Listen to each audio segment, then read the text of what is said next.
on, babies. 6. Jeez. Man, how do I cut Ray Langevin out of this winning? Easy. Just give me a fucking 2 plates and I'm good. Yeah, I got an idea for you. Head on down to Lowe's. You know those guys that can't speak English that are looking for jobs? Just throw a couple of them in the truck and give them a suit. Yep. Ooh, that's a good idea. Keep this man out of here. What's that movie with best, like, he's the best man. Cool, man. So do you guys want to talk? You guys want to do get the show started here? We got a lot to get to. I love you, man. Thank you. I love you, man. Yeah, I knew it too. I just didn't want to give it to him. Let's get the show started. This is Mind Sports Show. We talk all things Boston sports, good and bad, the hottest and the latest and the greatest. I got a lot of Celtics talk today, obviously, on the show, the Wednesday edition. But let's do some back for this. Let's do some opening takes. Old Celtics graybeard Billy Trashcan is back on the program. We haven't got his thoughts on his favorite team in town, the Boston Celtics, in a while. So, Bill, why don't you kick us off with a surprise opening take here? Yeah, so I'm going to switch it up and not go Celtics, but hey, hi. Welcome to the show. The Celtics are in the NBA Finals. Bill would like to talk to you about hockey. Or hey, Hein Bloom, bullpen. Ever heard of her? Enough said. Pathetic. This is why you're in last place. You just lost 3 straight series to the Baltimore Orioles, first time since 2015. Let's see, a 10-0 game on Monday and a 12-8 game when you're leading 8-2 going into the 7th inning on Friday. Gave up 10 unanswered run. Bullpen. Ever heard of her? On to your Celtics talk. Thank you. Thank you, Bill. Ray, your opening take. Thank you, Richard. The Celtics are in the NBA Finals, but the stack is against them as the stats are coming out that the Golden State Warriors, shut up, Rich, 123 Finals appearance for the Golden State Warriors, 0 for our Boston Celtics, and no combo scoring duo under 25 has ever won an NBA title, and that would be Jason Tatum and Jaylen Brown for us.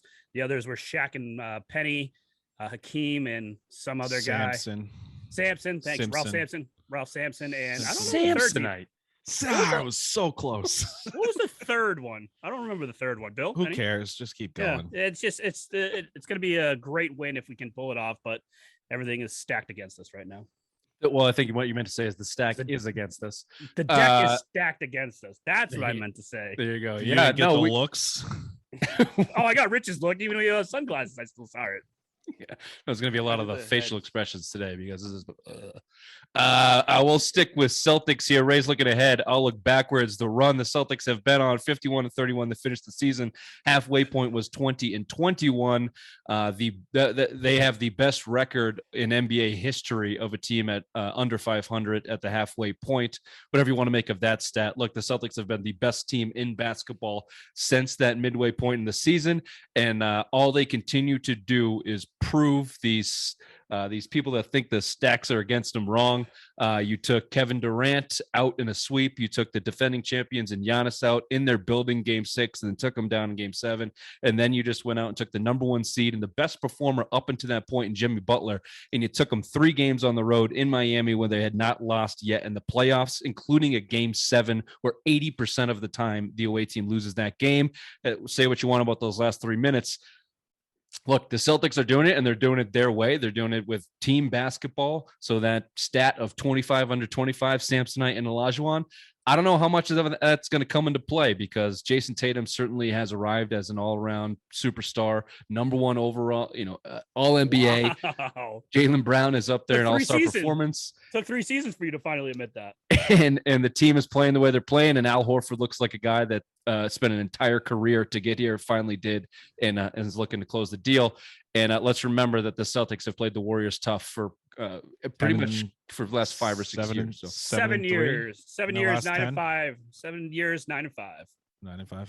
9-5 and 7 years. So there you go. I think it's going to be a great series. I think this is what they were looking for. I think Scott Foster was sent down to Miami for a reason. And the NBA got what it wanted. Warriors and Celtics, East Coast, West Coast, Steph versus Tatum. A lot of storylines here. We'll certainly be getting into all of that. We'll dive back into Game 7 and that instant classic.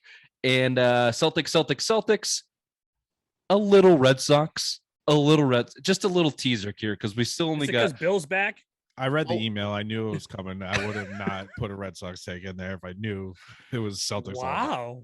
Here's the Reddit? Fuck here's the deal. It's June, and it's about to be baseball season only.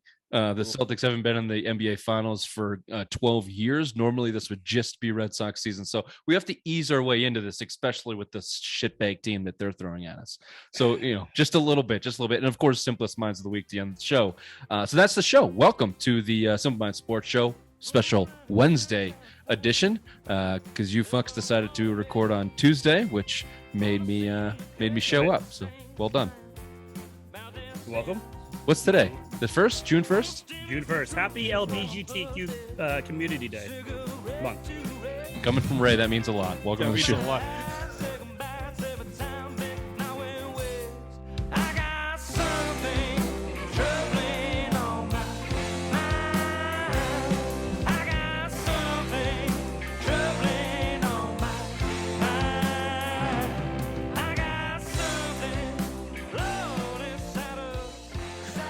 If you're looking to celebrate, just laughing at Ray. He could barely get the letters out. Like he has a hard time dealing with words. Never mind letters in that type of order. So, if you're looking to celebrate Pride Day, head on down to White Birch Brewing. I'm sure they'll have something going on. White Birch Brewing, the best craft brewing in New Hampshire, Nashua, New Hampshire. Ray, address, please. 460 Amherst Street. The good side of Amherst Street. Head on down there, get yourself a flight, get yourself a pint, get yourself the Dr. Vittles flight of pints. Drive responsibly. You know what? Don't call Uber Ray. Still waiting for a little bit of that coin, old man. So until we get it, you're out. Call Bill. And then walk, and then start walking. If you can't get down there, then get at your local beer store, wherever you get it. Tell them these Simple Minds boys sent you. White Birch Brewing. Celtics beat the Heat. I normally don't have headphones. I normally have this coming out of a speaker, and I don't like it. I can't really hear myself. Anyway, I'm all off. It's a little delayed. Just letting you know. Just what I'm playing through right now. It's the Mormon internet, man. I like that you still keep saying Mormon, even though you're wrong. The Celtics win the game 100-96 over the limit Heat. the internet after noontime. That's true, and they don't serve alcohol over, I think, 6%, 5.5%. What? Yeah, isn't Salt Lake City a dry city too? I don't think it's dry. I think that's what I'm thinking of. I think Salt Lake City does not serve alcohol over 5%. And there's some or Sundays. Yeah. By the way, I'm not there, so keep going, Ray. No, we should have the geography be, because you know what? If I were to ever tell you where I was, you'd say, "Oh yeah," and you've just had it confused. You've just confused the two states. Celtics win 100-96 over the Heat. Game 7 in Miami. I know that a lot of the narrative and a lot of the talk here wants to go to that final 3 minutes. Obviously, that's where the game was won, almost lost. But I refuse to talk because that's just going to go into a negative diatribe about this team. And I'm not going to do it. I'm not going to do it right now. They won. They're going to the finals. There's a lot to look forward to. There's a lot to look back on. So we'll get to that in a minute. Here's what I would like to start with. Like I said in the opening take, 77.7% of these Game 7s are won by the home team. Celtics defeated that trend. They've been doing it all season long. They've had an excellent road record all season long. Even when they sucked at the beginning of the year, they had an awesome road record. In the playoffs, they've won on the road consistently.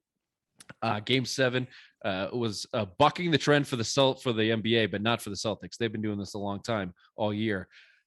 Scott Foster also did not buck a trend. 12-0 are the Celtics this year with Scott Foster as a ref. So NBA, I told you this after the Game 6 loss. The NBA wants the Celtics and Warriors. Watch the Celtics get some favorable calls. And I don't think the reffing was that bad. I honestly don't think the Celtics got too many calls where you would say that it was rigged, but the numbers speak for themselves. Did you think that reffing was? I thought the reffing Game 6 was terrible. 6 was terrible. Yes. The NBA came out in their last 2-minute thing, whatever they do, where they review the calls, the close calls. There was 6 total blown calls. 4 of them were against the Celtics, and they were all huge in those stretches with the Heat coming back to win that game. Game 7, there were 2 missed calls. There were 2 3-second calls on the Heat, a defensive and an offensive. So I don't know. I didn't think the roughing was that bad in Game 7. I think overall, as a product, the NBA is tough to watch because the refs. I think they implement themselves way too much into the game, and it's tough. But in terms of were they for one team or the other, I don't think Scott Foster had an issue had anything to do with Game 7. The only thing I'd like to point out is the Strus. Was he in or is he out when he made that 3-pointer? That was the big controversy of Game 7. That's the only thing the refs didn't get right. And, was his foot on the bounds line or not?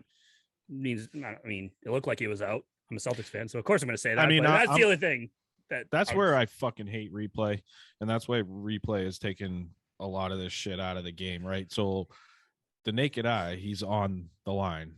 He's out.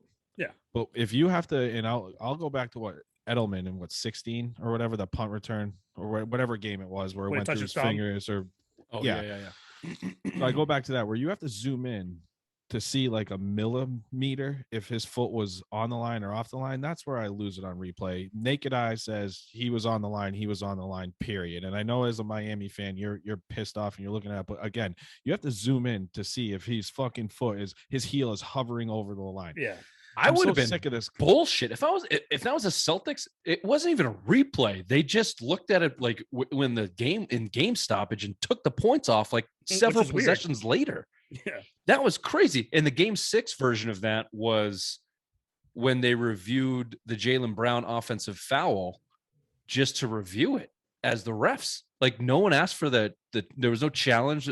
They just reviewed the offensive foul. Because they were trying to see if it was a flagrant because they thought he elbowed. No, that was Game 7. I'm talking Game 6. Jaylen Brown drove and he got an offensive foul, and they called it blocking on the floor. But then they just decided to go look at it. And whoever the dumbass they have in the booth that everybody that's in that position always sides with the refs on the court. It's a waste of time bringing those guys on the broadcast. They said, yeah, no, the NBA refs have the freedom to go look at plays like that. So it's that type of stuff that I agree with you, Bill. It's like, what's the point? Just review everything then. It's just annoying. I would like to not review anything at all. Just let the refs do it on the court. Whatever you see, done. I'm with you. Yeah, let's go back to getting angry at refs blowing calls and not looking because they're blowing calls anyway. So what's the difference? Yeah. What's the difference? Anyway, to bring it full circle, I don't think Game 7 really had any of that. Even the three from Strus was in the third quarter, right? So it wasn't that big of an impact in the game. Maybe should we look back at the Tim Donahue was in his playbook? If you can take 3 points away from the team that you want to lose, then maybe do it at any point in the game. Yeah, just take your opportunities when they come. I don't know. Yeah. I'm so tired of hearing about this though. When you're talking about a third quarter play, you lost by 4. Yeah, right. We're not talking about a fucking under 3 minutes to go in the fourth quarter, and that a way bigger call. But we're talking about something that happened in the third quarter. Can we fucking get over this? Can we be done with this shit? Enough of it. There was enough ticky-tack calls throughout the rest of the game that it should. Let's talk about flopping. Let's talk about fucking Kyle Lowry looking like a fucking fish flapping out of water. I hate Kyle Lowry, and the ref should be. He's been like this forever. It's to the point of Bush League, man. You're like, look, I get Marcus Smart has that reputation, and he's certainly earlier in his career was just as bad, but I think he's gotten better at it. Maybe he's just gotten better at executing the flop as opposed to actually doing it. I don't know, but watching Kyle Lowry, like 15 years in the league, still tossing his arms in the air and acting like a jackass. It's infuriating to watch. Jimmy Butler did the same thing too. Every time he would go in the paint and go up, he would just fall backwards and they call a foul on whatever defensive player was guarding him. It was infuriating to watch. Like all the heat, that's what it was. Game 7 was flopping. Yeah, and you kind of see where, like, I don't know if you guys agree, but I think Tatum kind of quit doing that for the most part throughout the playoffs. Like his flopping and flailing, they hit the ground more than anybody I've ever seen in my life. Every time they go to the lane, they're on the floor, and they always create a 4-on-5 and going the other way if they miss. But they're not to that extent. They're not Kyle Lowry flopping out there literally at everything going on. You know that he probably did do that, but know what he was up on throughout this playoffs? The bitching. Tatum? I disagree with that too. Ooh. There were so many times it was 4-on-5 because he was back there bitching at the refs and didn't want to come back. I don't know, Bill. I think it was so much. I think Tatum has improved in that category. It's still not great. I think he's maybe average with the NBA, which everyone's complaining. Everyone's complaining.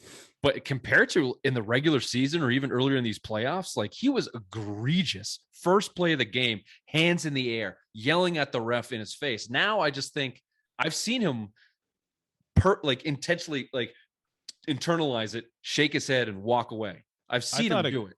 I thought it got better this series, and I'll tell you what was the Bucks series, game 5 or game 6. I don't remember. For a second quarter before he had all his foul trouble. I forget what game it was, but bad turnover. Looked at the ref, didn't get a call, and immediately went up and fucking just a stupid foul. His first foul of the game was, I don't remember, but that it was against the Bucks. It was a frustration foul, I think, in game 5 that they lost. In crucial fashion, yeah. And then you saw he had foul trouble, though. He was in basically 3 fouls at that point after on. So, I mean, it's like, I thought this series got better. I'd like to see a little bit more out of it. And it goes for the whole NBA in general. But him and Jaylen Brown take, I think, a little bit excessive when it comes to that. But again, you see, we want to consider them superstars. Every superstar in this league does this bitching and crying, except for maybe Steph Curry is probably the only guy I don't see like really crying. But I thought he improved greatly this series against the Heat. And it was just toughness on everybody's part in the Celtics. I mean, Miami just smacked him in the mouth for 7 games.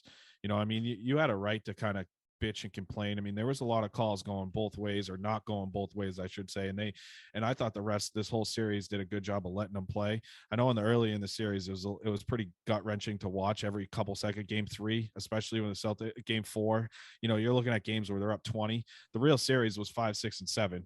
And I thought 5, 6, and 7, you let them play and get physical. And yeah, I mean, of course, at that point, you're probably a little pissed off and try to get the calls. But as far as him overly bitching, I don't think it was as bad this series as it was the first 2. The first 2, I couldn't stand it. But I think as the games got tougher, I think he's kind of back that off a little bit. I think that's coming off the coach too. I think Udoka's been preaching it all year, and he's really laying into him in this play. Yeah, because the whole team has been that way. Outside of, I think, Grant Williams, who I think is the worst defender at this point, which is a little bit insulting. But no, I think you made a good point. The last with the refs and the fouls. Look, the Heat took the 2001 Patriots approach. Like, they can't call foul on every single play.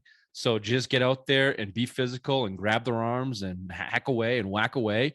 And we'll make them earn it at the stripe and, just get in their heads. And they did. They pushed them to 7 games when clearly low scoring too. Clearly the Celtics were the better team. You watched it game after game after game. And game 7 was a great microcosm of it. The Celtics would go up 10, go up 11, go up 13. The Heat would clamp down, and then they'd come back and bring it back. And Jimmy Butler had to be on his bullshit game 6 and game 7. And he was. 47 in game 6, 35 in game 7. If he had 39, they would have won. And that was the play of the game. But before we get to that, I got some box score stuff I want to talk about because I think that's cool. And the key takeaways from the game, which we've already hit on a few of them. Jason Tatum, 46 minutes played in this game, 26 points, 9 of 21 shooting, 10 rebounds, 6 assists, ends up with the Larry Bird Eastern Conference trophy. What's up, Eric? And, hey, don't you know we're recording here? Eric, we're recording, you dink. Yeah, Jesus. He'll issue an apology. He'll send one via email, I think. Jimmy Butler. No, I did completely lose my Jimmy Butler. Jimmy Butler, 48 minutes, 35 points, 13 for 24, 9 rebounds, 1 assist. Thank you, Raymond. Those two, obviously, the best players on the team, best players on the court. The 46 minutes and 48 minutes played were the things I wanted to key on. You go right down this list that I gave you. Marcus Smart, 41 minutes. Kyle Lowry, 39 minutes. Jaylen Brown, 44 minutes. Dwight Bosch, 46. Al Horford, 44. This was why I thought the series was excellent. Their coaches let the stars play, and they played it out, and they let the talent kind of win out. You saw Jimmy Butler with 35 points, 9 rebounds. Marcus Smart, which we'll get back to, 24 points, 8 of 22, led the team in shot attempts, 3 of 10 from 3, but 9 rebounds and 5 assists outside of the shooting, had a good game. Jaylen Brown, 24 points, Dwight Bosch, 24 points, Al Horford, 14 gigantic rebounds. I just thought it was a great series. You look up and down the box score outside of games 3 and 4, Jimmy Butler disappeared, and or 4 and 5, whatever that was. And I just thought the stars showed up. And Game 7 was no different. I thought the Stars showed up, and every time each team needed a basket or a stop or a big play, it seemed like one of these 6 players was out there making it. Your guys' thoughts on the high-end talent of the Game 7 and Celtics Heat? Like Bill said, the first 4 games were a sleep fest. It's just blowout after blowout, but 5, 6, and 7 were legit, like, holy shit, edge of your seat. You didn't know what was going to happen. Very competitive games. Going down to the wire, the last 2 minutes of the game was very entertaining. So, yeah, the Stars came out, the Stars showed up, and it was a great series at the end. But the first 4, NBA didn't get that right for that first 4 games. Bill, are we okay to put superstar on Jason Tatum? Yes, only because you got lucky and finished it out in the 3 minutes. Because if you lost that game, Game 7 in the last 3 minutes, that superstar label, there's no budding, there's no nothing. It goes all the way back down to just good NBA player. But I mean, that, I think right there, I mean, you pulled it out. Again, I think you got lucky. You got outscored 13-2 in the final 3 minutes. And you go back to Game 6, I think it was 12-2 or 14-2 again in Game 6. I mean, that's a bad trend. You were the worst in the NBA in one possession games in 2 minutes. We're 13-22 or 29th in the NBA. Sorry. So I mean, yeah thank you. Not worst. Sorry, second. The Knicks, I believe, were the worst. So. But either way. So I mean, yeah, superstar. They balled out. I mean, but I don't like the fact that Jason Tatum didn't get a shot in the final 5 minutes of the game. For both Game 6 and Game 7, that's a huge problem. If you're a superstar in this league, you need to take over, especially in a Game 6 when you have a chance to close it out at home. And I've said it. I think a couple people, I did not expect them, including our text exchange. I did not expect them to go down in Miami on the road in a Game 7 and pull this game out. And especially the way they did it. I mean, again, you're up 13 with 3 minutes to go. You thought that game was over, but they need to get out of I'm playing to keep this lead. They lost the game against Brooklyn. Not Brooklyn, sorry, the Bucks, Game 5 against the Bucks, which was a terrible, which you were up double digits that game late in the fourth. And again, you saw it again.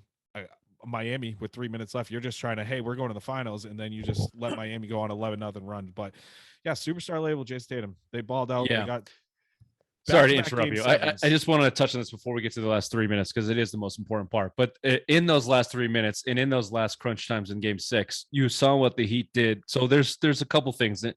This is why I have faith, and I did think that the Celtics are going to win Game 7 because they are now 6-0 in the playoffs after a loss. So keep that in mind. They have yet to lose back-to-back games in the playoffs. The worst, so no, you should, and that's the way. Billy, you're negative. Billy, it was on our text chain. I kept getting texts from family and friends. As the Celtics started out hot in Game 7. Here we go, and no, it was. This is saying it all day. Complete negativity game.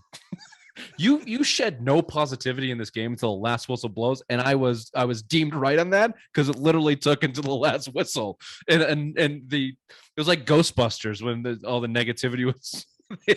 They had to get some happy thoughts in New York City. That's what we needed from the city of Boston for the Celtics to win, and I think we got it.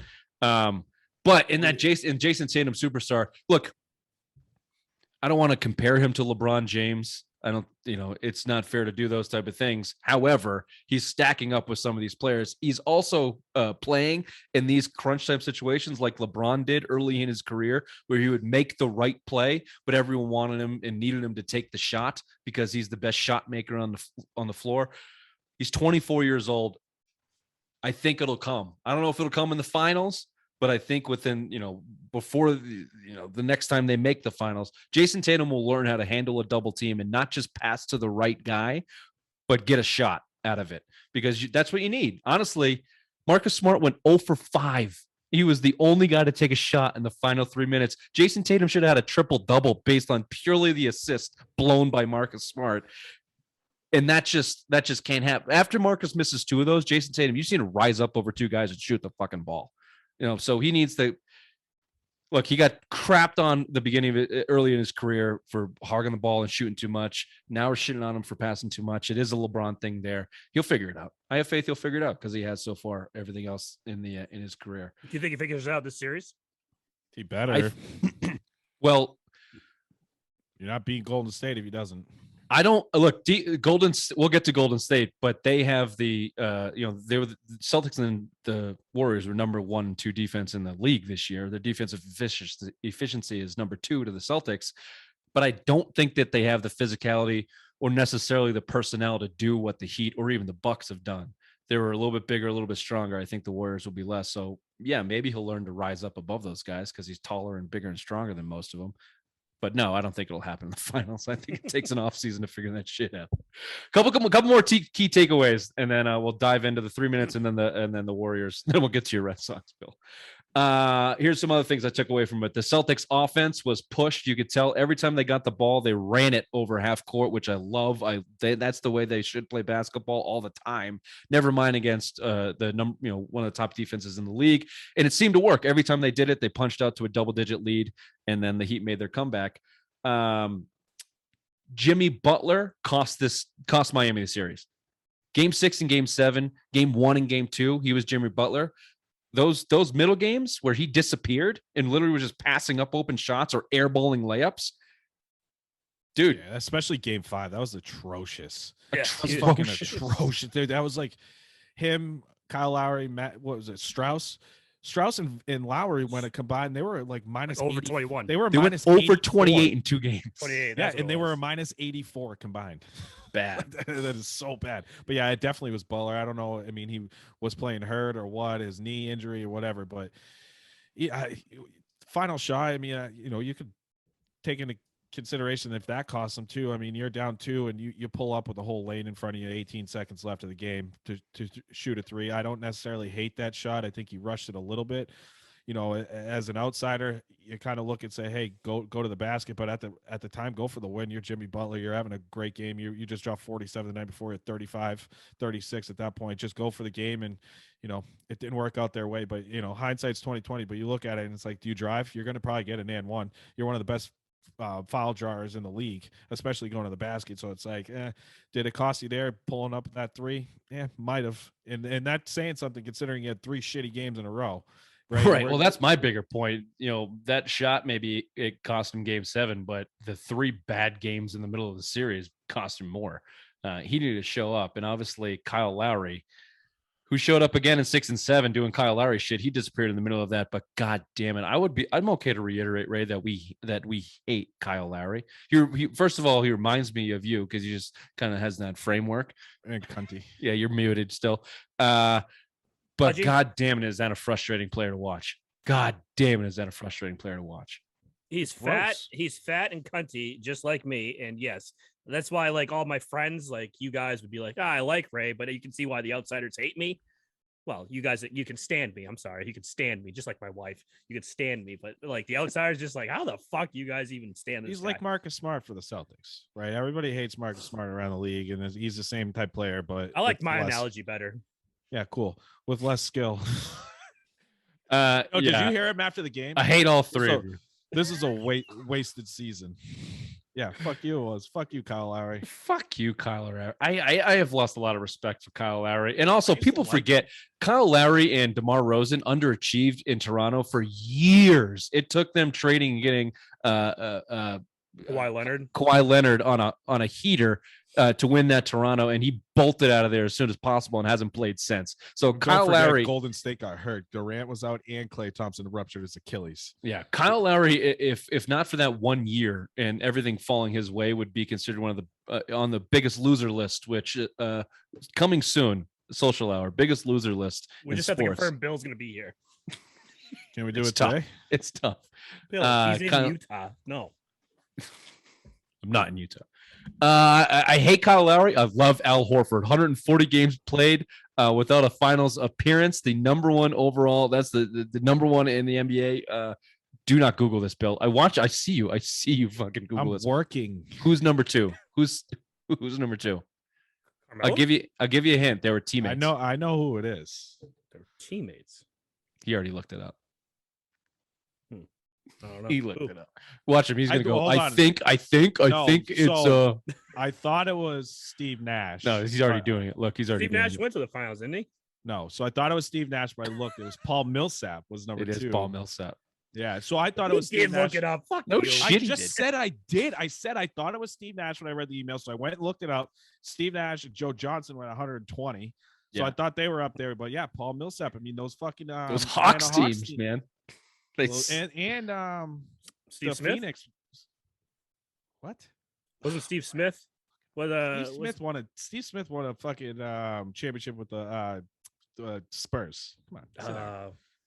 I am sitting down. I'm sitting down. No, that was Joe Johnson, Paul Millsap, Al Horford. Who's the point guard on that team? They had a fucking point guard on that team. I'll go back. Celtics had him last year. Jeff Teague. Teague was on that team for a minute. Yes. Yeah. Well done, Bill. Yeah. Very underachieving number Guess one. who gets a seed in the ring if the Celtics win a championship this year? ISO Joe Johnson. Joe Johnson, and that Schroeder, the German. Schroeder. A couple other things. So we just shit on those guys, but Al Horford. Everyone's cool with Al Horford. Grandfather died. Came back. Had himself a game 7. Some massive rebounds. Got the game-winning rebound. Just good to see a guy like that. Finish his dreams. Hopefully he gets a ring. Oh God, that'd be so good. Robert Williams playing hurt. We've been giving this guy shit for years about not playing through pain and sitting out. He could barely move out there.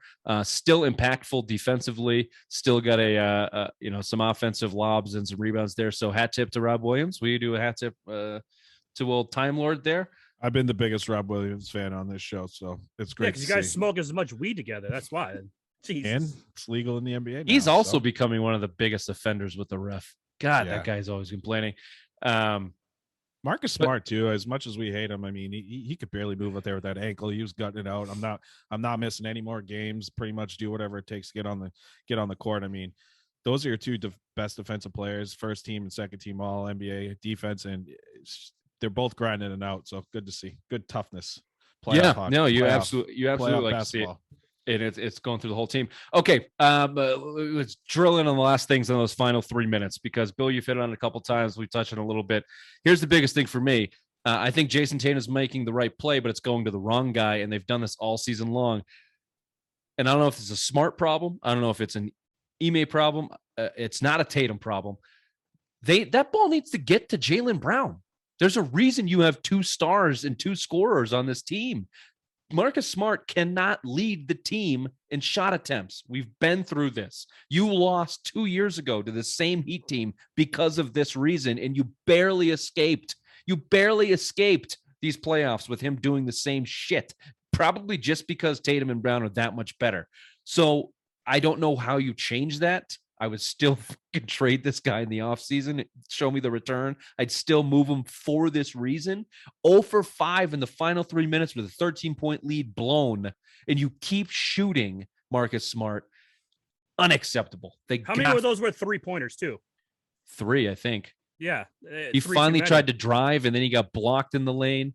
Jaylen Brown did have a shot attempt that was waved off because they called an offensive foul. So if you want to give him that, at least when Jaylen Brown got the ball in those final 3 minutes, he drove hard to the line. You're in the bonus. You're up 13. You drive to the basket and you get a foul and you go to the line. Marcus Smart just kept hawking threes, game 6 and 7. It's infuriating. The ball needs to find your other superstar in Jaylen Brown in those situations when Tatum is doubled. And it's Smart and Ime's problem. They need to make that better. Or if you want to give a little bit of Jaylen Brown problem too, maybe he needs to speak up and say, get the fuck out of the way. I'll give you all 3, but someone needs to step up. And I'm going to raise your one too. This is a Brad Stevens problem. This is going, and Danny Ainge before that. It's been going on for a while. You can't get a reliable outside shooter, right? So this is why you're relying on Marcus Smart to try to go 0 for 5 in the final 3 minutes when you're up 13, right? I think you need a better outside shooter, better bench, or it's a guy that you can put out there that can hit shots. I don't like the ball in Marcus Smart's hand, period. And you heard of Grant Curry? Please give me a look. Your last guys out there. Al Horford is a 3-point threat, I guess, and Derek White was hitting some shots. Even if Grant White sucks, but look, you're talking about your 4 and 5 positions there, Mark. Marcus Smart just needs to be a better shooter if he's going to be in that position. Like, go find me a point guard that can shoot. How about that? I'll give you that. But I don't think if you swap Al Horford out for a shooter, you're going to miss Al Horford's defense and rebounding more. You just need to get the ball to Jaylen. Just get the ball to Jaylen Brown. He shouldn't be sitting in the corner all of the fourth quarter watching Jason Tatum go one-on-one and then kick it out to Marcus Smart. That's just bad offense. just bad offense. And it's a bad psychology when you're up 13, 3 minutes, and you're rolling the ball up the court, trying to waste time. That's playing not to lose as opposed to playing to win. We see it in sports all the time. It doesn't work. They got lucky. They got lucky in that game 7. Jimmy Butler didn't hit that shot because with 12 seconds left, if he hit it, Celtics are not scoring there. You lose and you're getting crucified. You're getting crucified for the way that you handled the last 3 minutes of that game. I don't know. I don't know if Tatum will learn how to get a shot at a double teams in the finals. I don't think they'll learn from that in the finals either. Maybe next year, but I don't see that changing in the finals. No, it's a stepping stone. Like, now you're finally there. You're going to get your doors blown in. That's another stepping stone. So when you do go back, you're ready. Okay, nice segue, Ray. We'll see a quick, tiny break, and we'll see if the Celtics can handle the Warriors here. Be right back.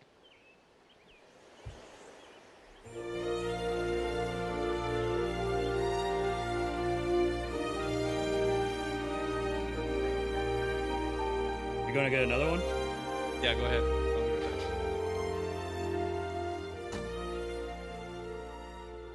What an idiot. What a fatty. What a fucking idiot. What an idiot.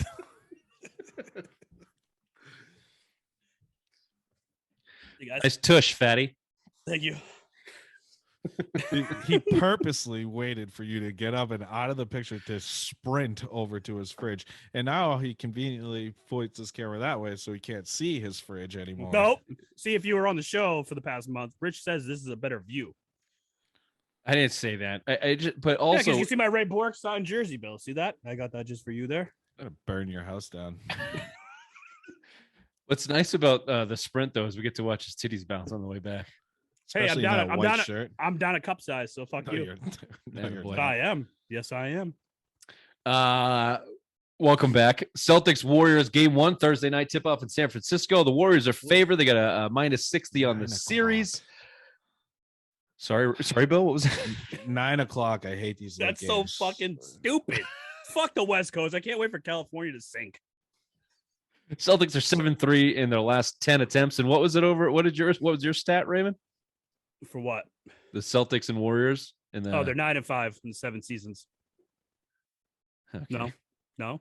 Yeah, that's fine. Yeah, that's good. What other stats do you want? 7-3 in their last 10, 9-5 in the last 5 seasons. Okay.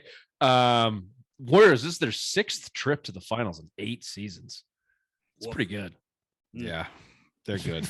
It's pretty fucking good. Obviously, they got 3 rings, but Steph, Clay, and Draymond are still there. The core, 2 of those rings came with Durant, and how many did they lose without Durant? 2. They lost to LeBron and they lost to Toronto, right? Or it was Toronto. KD was on the Toronto team. Yeah, that was last year. He got hurt. Oh, that was the Achilles year. Yeah. Okay. Well, either way, I think they can be beaten. But as you've pointed out, Ray, there are 0 NBA final games with the Celtics roster. That's insane. Not a one. Well, look at the end of the bench. They're guys you've never heard of, and they're all 20 years old. It's like, yeah. There's no Paul Millsaps down there taking up bench space to get a ring because nobody believed in this team and wanted to jump on the bandwagon to get a ring because you were 20 and 21. Year. We'll probably have a bunch of 35-year-old veterans on the bench next year. Oh, yeah. Even LeBron's sniffing at it. maybe Wait, I can win a championship? Let me go there.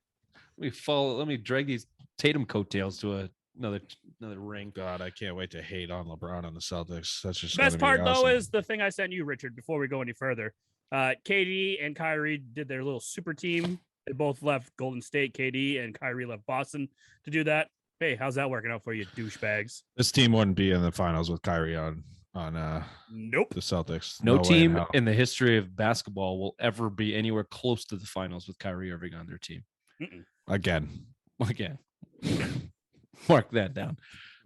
Here's some more stats for you. This is the first time the NBA Finals have featured 2 teams with the top defensive efficiency in the NBA Finals since the 96 Bulls played the Supersonics out of Seattle. Old Gary Payton, Sean Kemp versus MJ. Celtics were number 1 in the league, 106.2, and the Warriors 106.6. Steph Curry, a lot is being made of him trying to get his first Finals MVP, and Jason Tatum. Mind blowing. That's mind blowing stat that he hasn't won a Finals MVP. Durant's got 2, and then Andre Iguodala got the first one. That's the one that fucking blows my mind. Did you see what he did on though. Did you see what he did on LeBron in that series? Like, he was disgusting. I Was know, the reason but I'm why just saying, he made this some guy's big a superstar. shots. This guy's the superstar of this team, and he still hasn't won a Finals MVP. Steph Curry sucks in the finals. In fact, I'll go raise it one further. He sucks in the playoffs.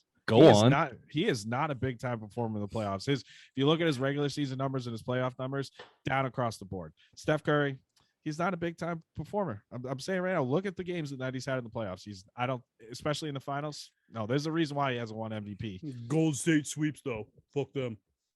He's small, and defenses can key in on him, which we'll get to in a second. The other thing people are making a big deal out of is Tatum. Ray, you've been on this train, knocking down Hall of Famers on his way to his first ring. I don't think there's a Did Lowry and Butler get a sniff for the Hall of Fame? Well, the one on the Heat, they're the one seed. Jimmy Butler will get in the Hall of Fame. Spoelstra will probably get in the Hall of Fame. Anyone in the NBA that he's a good coach. Yeah, he's going to be a Hall of Fame. He's got enough finals. He's got a good pedigree. Rings, right? They won two down there, right? Heat two. Yeah, LeBron? two. Yeah, Two. Two. They're 2-2. Was Riley coaching the 06 team? Yeah. Yes. Yep. Yeah. That was his final season. He came back. Anyway, obviously you had Kyrie, Durant round 1, Giannis round 2, and then the Heat round 3. Knocking off Steph, Clay, and Draymond would be the icing on the cake if Tatum and company can do it. So it's like I said, I think honestly it's an NBA Finals wet dream the way the Celtics young stars have emerged. Young stars versus old stars, inexperience versus experience, West versus East. A lot of shooting across the board for both these teams. Good defensively. Good coaching. I just think it's going to be an excellent matchup. So let's get to these matchups. You got, give me a win-loss, okay? Do the Celtics win this matchup or do they lose this matchup? Keep track, Secretary. Yes, sir. Jason Tatum versus Andrew Wiggins. Celtics. Yeah, Tatum's going to win that. Jaylen Brown versus Klay Thompson. Celtics, just because Clay's not Clay yet. Yes, I agree. That's a big factor going on. I was going to go wash there because Clay could get hot, but I'll take you guys win. Yeah, Bill wins. Yeah, Bill wins that one. What did you have an opinion on that, Ray? Do you think you have a why Jalen wins? No, just because your eyes are bleeding green again. No, just because Klay Thompson coming off that injury, he hasn't looked like himself. Yeah, he's had spurts of his old self, but through the playoffs, he hasn't been that consistent guy like in the playoffs. What was his days off? 917 days something or something stupid like that. Yeah, 8-7, yeah, something like that. But this is in the 900s. This is the year like to get Golden State because they had a pretty easy run of the finals. Clay's still not back from that injury. You run into a team like Golden State next year with a fully healthy Clay and a year of basketball under his belt, then we're talking differently. But this is like probably the perfect time to kind of run into an older team right now, probably at the end of their little. I was going to say maybe it is, maybe it isn't. These guys are in their early to late 30s, and they've had a lot of basketball under those legs. And remember, Steph Curry couldn't stay healthy the first 2 or 3 years of his season. He had big ankle problems. So I don't know. Didn't he get hurt this year? This might be their last run. Smart. Yeah. Didn't Curry get hurt this year? Yeah, he might have taken. I don't remember what happened there. Oh, yeah, Marcus Smart lose ball because Marcus Smart was getting gritty. Old 50-50 shot. Some call it gritty. Mm-hmm. Here's a nice segue there, right? Marcus Smart versus Steph Curry. Interesting to hear what old Billy Basketball has to say about this one after bashing Steph. I mean, I'll take Steph there, but over Marcus Smart, he's a better player, but his offensive efficiency is down when Smart guarded him. But I'm still going Steph Curry because he could drop 50 on Smart. Right? Defense wins championships, but I'm still taking Steph Curry. I knew that. I'm going to take a unanimous MVP Steph Curry in that one. Yeah. Al Horford / the Williams twins, Grant and Robert Williams versus Draymond. Bill? I'll go. I'm taking Al. I'm taking the Celtics on this one specifically, and I know he's hurt. I know Rob Williams is hurt, but Draymond Green in his podcast went on like a 5-minute rant about how good Robert Williams is. I think Grant Williams has the physicality to give you a couple minutes, and Al Horford, like I said, the man's got his eyes on the stars right now, looking to finalize his dream. So, and it's 3-on-1, but I think that's to the Celtics' favor. So I'm going with them. Yeah, I'm going with the Celtics. Yeah, their length is something Golden State can't match up with. Bill is all about the length. Bill Yes, loves he is. length. Yeah, not It a is big Tuesday. girth guy, but No, length. Needle I dick got a is what big- we call Bill. sharp and effective. Derek White versus Jordan Poole. Jordan Poole. Pool, I guess. That's a Poole. I mean, Jordan Poole is an offensive weapon. He's been killing it in the playoffs, Jordan Poole. This is the guy to watch out for. He's Gary been Payton nasty. The second's coming back too. Game 1. You might say? see. Yeah, Gary Payton. Gary the second. Payton the second. He does not like to be called Junior. The second. He might be an impact off the bench. I'm interested to see what they do in the matchups. You might see Marcus Smart on Jordan Poole type of situation. Steph Curry against length. Bill's length is Bill's length. not as good. So a Tatum on dick. Steph Curry type of thing might work. Yeah, it'll be, like I said, fun matchups across the board in this one. And hey, Celtics are in the NBA Finals. We got basketball in Boston in June. I need a nap though. Fuck it, 9:00. Fuck you, NBA. Fuck the West Coast. I hope no, never mind. Go on. Yeah, easy. You time traveling right now? It's early. I'm pretty drunk. Yeah, what are you drinking? Give us some predictions there. Double IPAs, baby. I've got to work early today. Why don't you show us those green nips and give us some predictions? Oh, good God.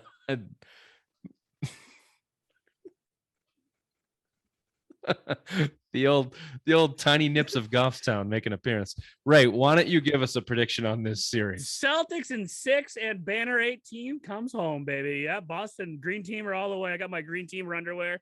I think it's going to be a hard fought 6 games, but we're taking this. I'm surprised you didn't say sweep, Bill. I thought he was going sweep, but I got Warriors in 6. Of course you do, you fucking tool. You know what? I'm not going to get mad at him.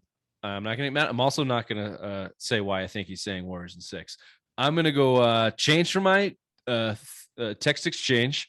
I originally had Warriors in 7 immediately off the Game 7 miraculous win from the Celtics. And I'm going to go Celtics in 7. They go to San Francisco and they get another road win for the 18th banner. I think it's been that kind of year for them. Any team ever win 3 Game 7s in one playoff run? No team has won 2 Game 7s in a row. I don't know what that was the first time any team's ever won 2 Game 7s in a row in the playoffs. I'd be willing to bet no team has ever won 3 Game 7s in a playoff run. Hey, dummy, look it up for us, please. Well, I got to do headlines in a moment. Yeah, we'll get back to you on that after headlines, because right now we're going to say go C's, and we'll throw it over to headlines with the obvious one. Thank you there, Richard. Let's see how this goes since Bill is back. Bill's Boston Celtics punched their ticket to the NBA Finals on Sunday with a 100-96 win over Jimmy Butler and the Heat. This is the 22nd appearance in the NBA Finals for the Celtics franchise and the 18th title if they can defeat the Golden State Warriors. Jason Tatum took home the inaugural Larry Bird Eastern Conference Finals MVP award. Tatum averaged 27 points, 10 rebounds, 6 assists, 1.3 steals, and 1.2 blocks in 42 minutes. Game 1 of the NBA Final tips off on Thursday at 9 p.m. Just as my giant old balls are dozing off. The Boston Red Sox latest embarrassment came Tuesday in a 10-0 loss to the Baltimore Orioles. It's going downhill. Monday. It says Tuesday, but it was Monday. The Red Sox lost 3 of the 5 home games in the O's over the holiday weekend, including a 12-8 loss Friday evening with the Queen in attendance. How dare they?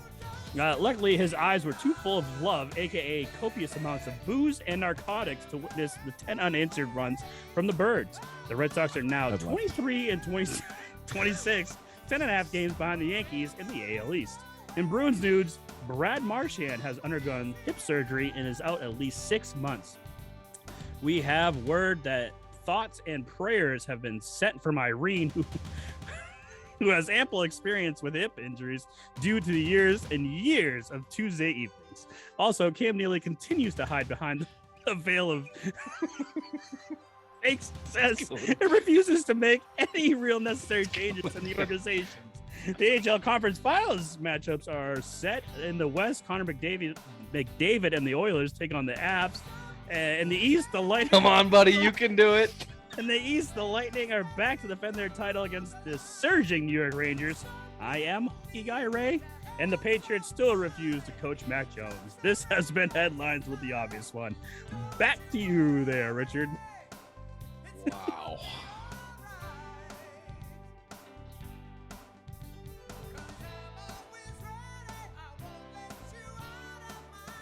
That was something.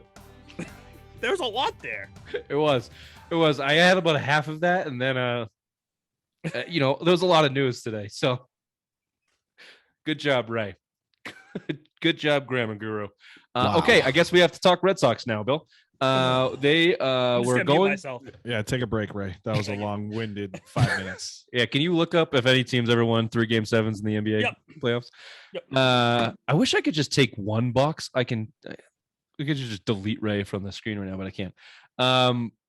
The Red Sox were going for their 5th series win in a row versus the Orioles, the lowly Orioles. However, that team seems to have the Red Sox number. They beat the White Sox, the Mariners, and the Astros and Rangers, and couldn't handle the Orioles in a weird 5-game series with that doubleheader and 2 atrocious losses on Friday and Monday.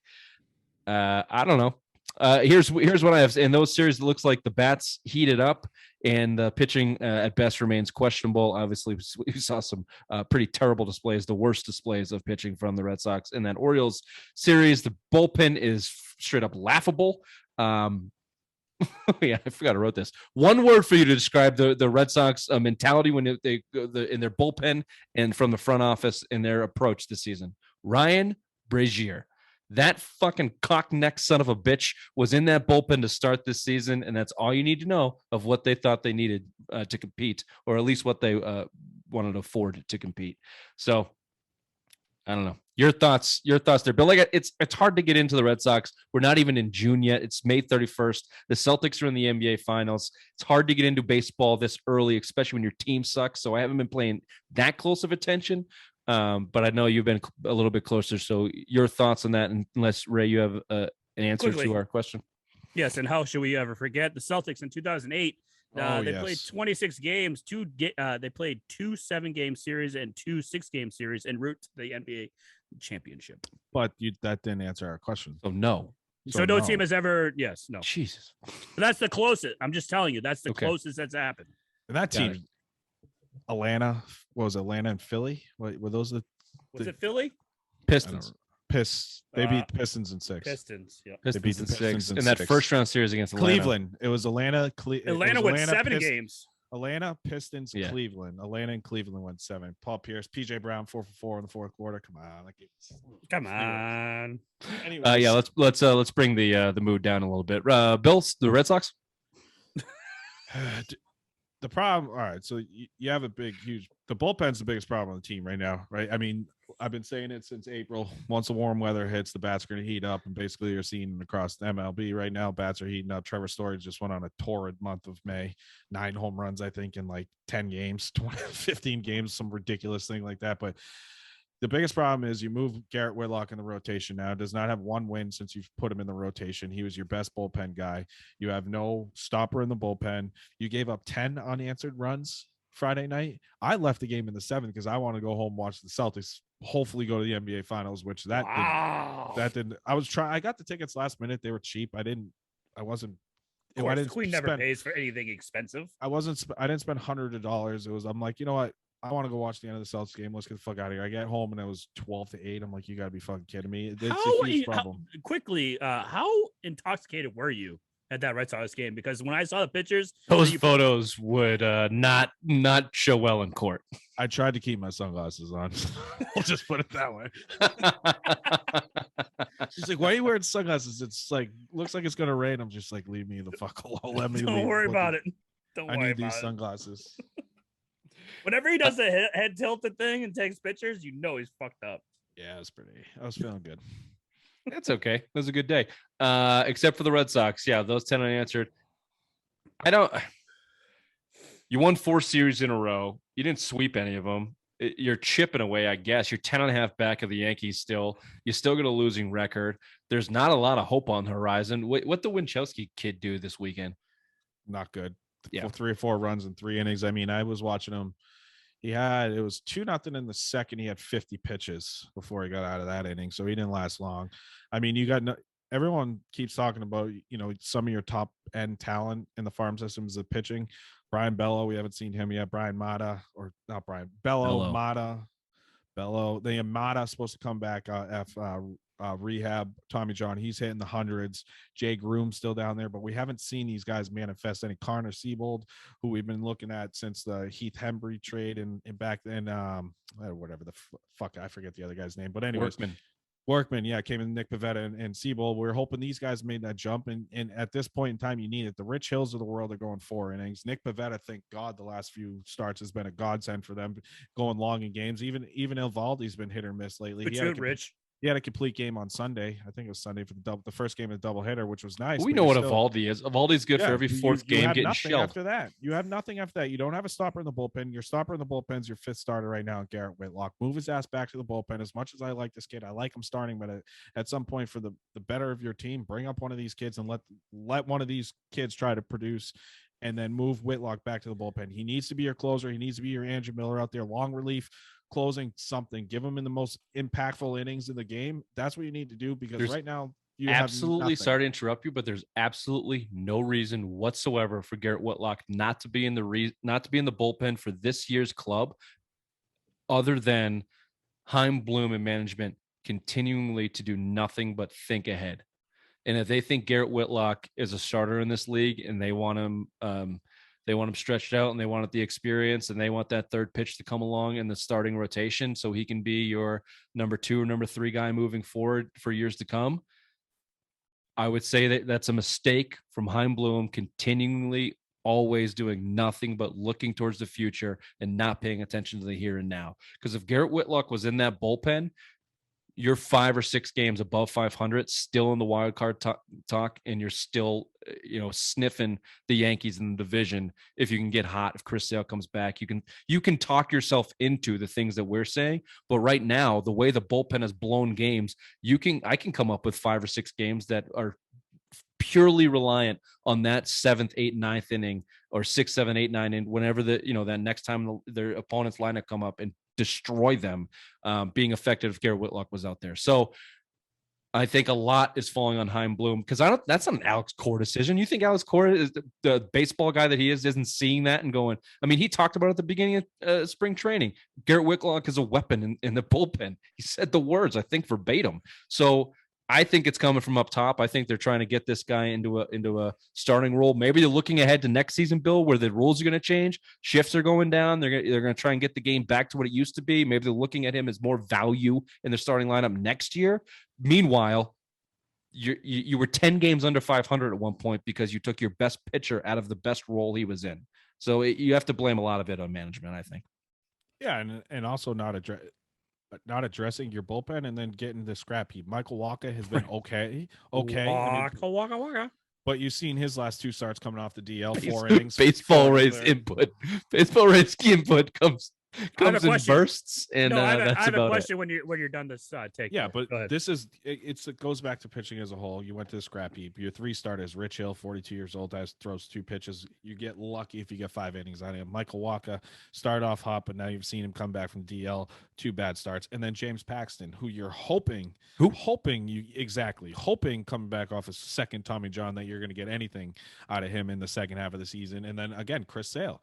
Chris Sale's just started throwing again, and you hope that he can come back and play before the All-Star break, but I don't have any hope for that. So, I mean, he'll sneeze and break a rib. This is why you just about to say the same thing. No, this is why you have. Don't ever agree to that. Don't never tell me. This is why you have Garrett Whitlock in the starting rotation, because you refuse to address your pitching and get legitimate pitchers in here. I don't care if you sign a bunch of 3rd or 4th starters. Don't go to the scrap heap to do it. Get guys. I mean, the Martin Perez's of the world and all this other shit. Garrett Richards, Billiam. Were you happy with that? He's in the Rich Hill mold. You can go out and get legitimate 3rd or 4th starters, not 5th, 6th, 7th starters. Oh, sorry. Rich Hill owns a jacket, though.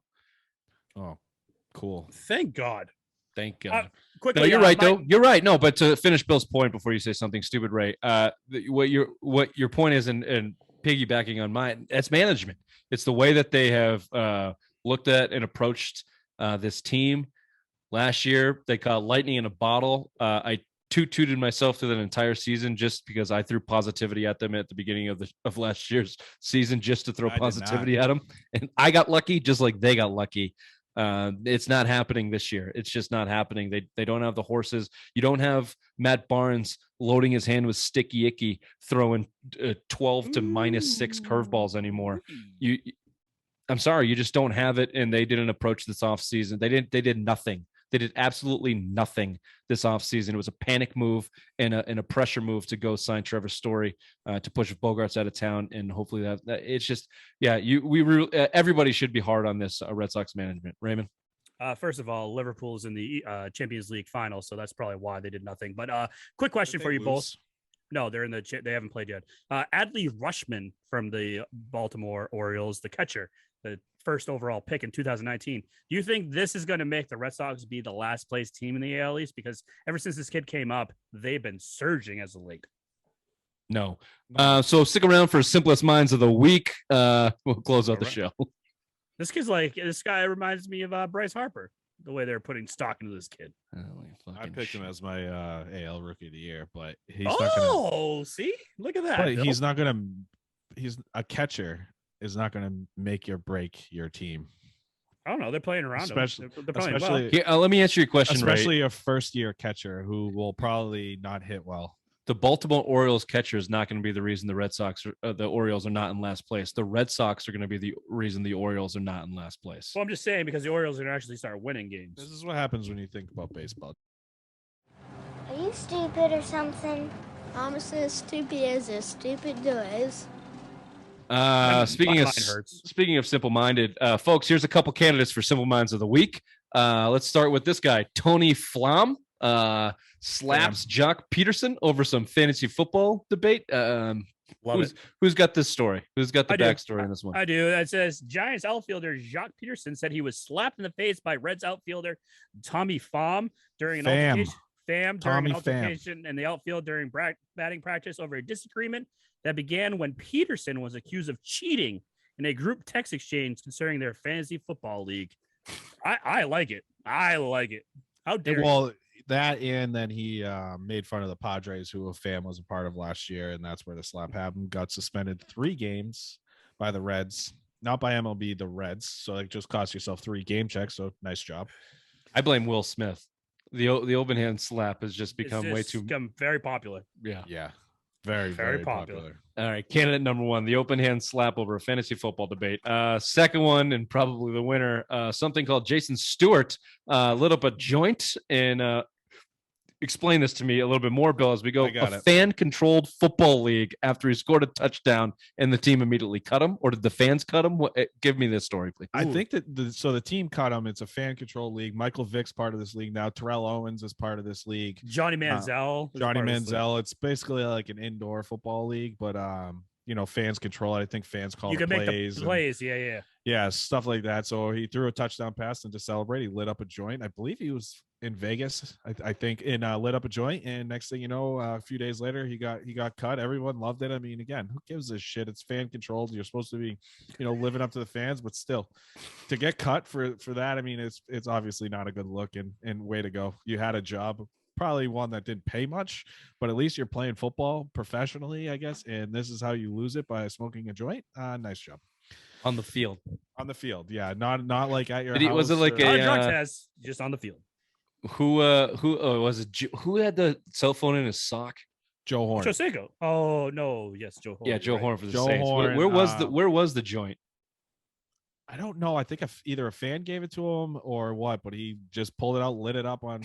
I don't know if he had it. He might have had it in his uniform, but pulled it out, lit it up, and it's just, you cost yourself a job. You know what movie I watched the other day? I haven't watched it in a really long time. Was The Replacements. That's like a scene out of The Replacements. That kicker reminds me of Patty the Batty. Yes. Yeah. Yes. I can see that for sure. Yes. Well, the blunt smoking Jason Stewart wins Simplest Mind of the Week. I mean, you lost your job over some weed on the field. That's pretty stupid. Yeah, Peterson's right up there though. I forgot about Peterson, and then I read once Ray said it, I was like, oh yeah, no shit. But I remember something when you guys said that. I was like, losing your job for smoking weed. Yeah, because this weekend I'm like, oh, this guy's gonna be the simplest mind of the week. And then I drank 1 million beers this weekend because it's the first kick off the summer. I'm dragging ass today. Yeah, it sucks. I'm surprised you're here after a holiday weekend, Bill. Yeah, no, good for you. It is Yeah, Tuesday. good for you. Yeah, good for you, Bill.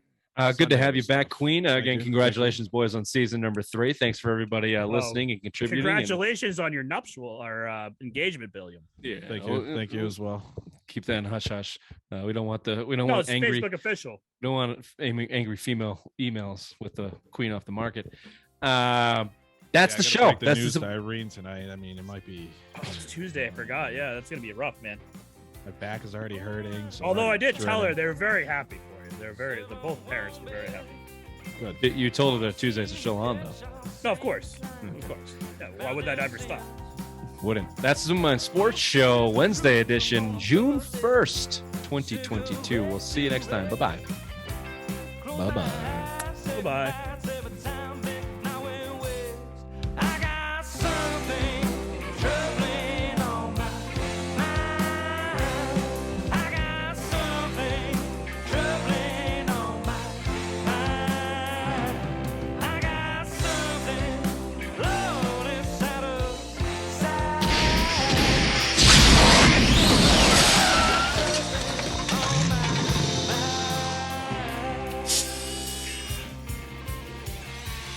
Marty!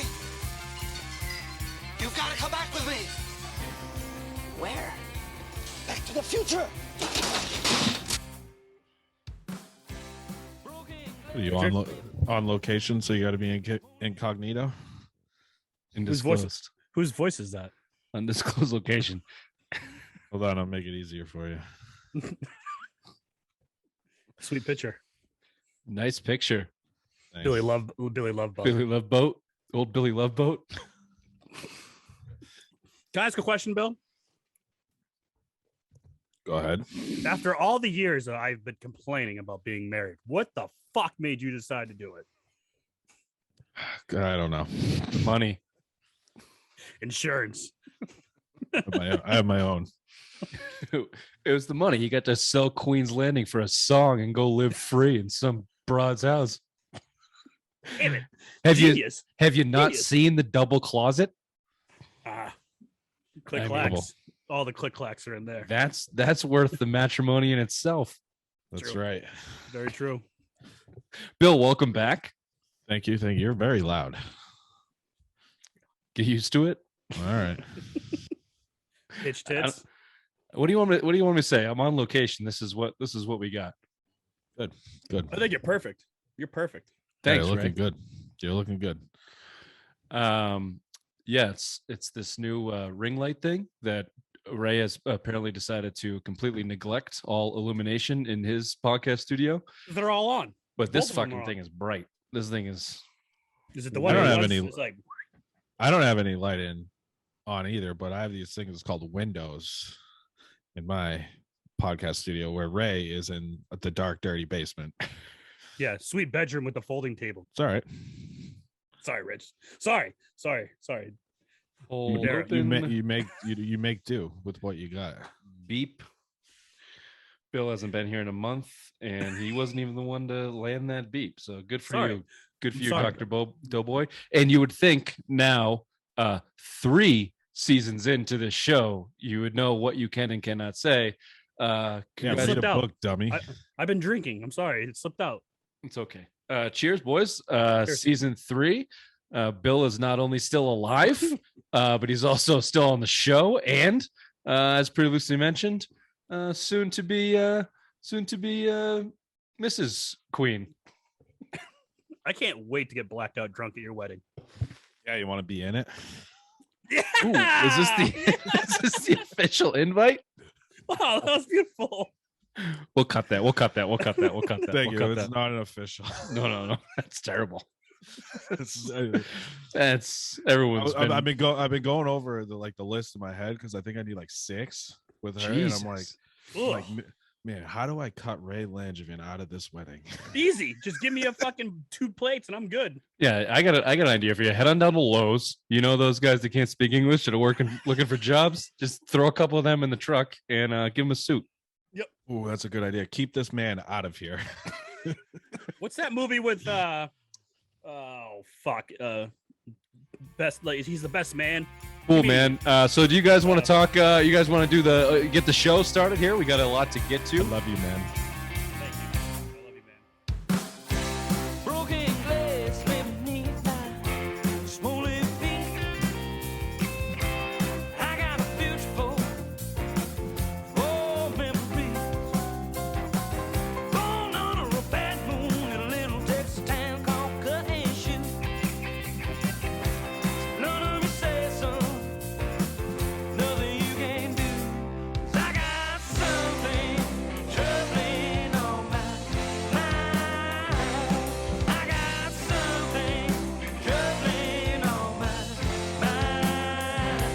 I got something low inside of side. I got something on my mind.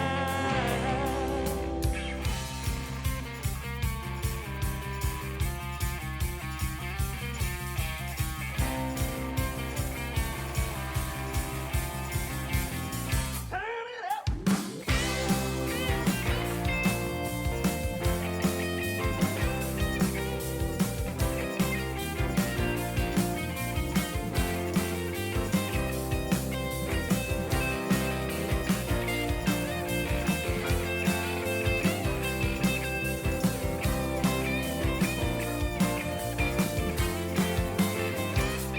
I got something troubling on my mind. I got something troubling on my mind. I got something low inside of side. I got something on my mind.